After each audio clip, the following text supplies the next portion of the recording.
Hello everyone, welcome back into this channel, and today I would like to show you the way how you can delete multiple project of the CapCut.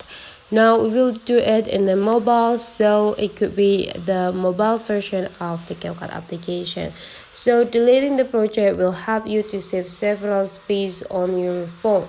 So if you think that your phone start to be slowly moving or laggy, it's probably because your storage is running out. So it's really important to clean up each application that stores a big data, especially the editor application. One of them it could be from CapCut. Now let's do easy things how we can delete multiple projects. So the thing that you have to do is just go tap into one of the project that you want to delete. Don't only tap it, but tap and hold, and there will be like an options pop up that with the bubbles on the right side. So you just need to add the checklist button into every circles of the project that you want to delete.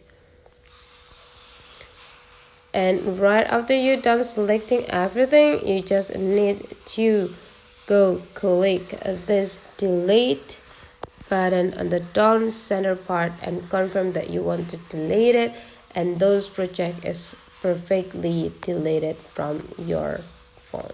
So that's for today's tutorial. It's quite simple and easy. Hopefully you enjoy this, and let's meet again into other tutorial.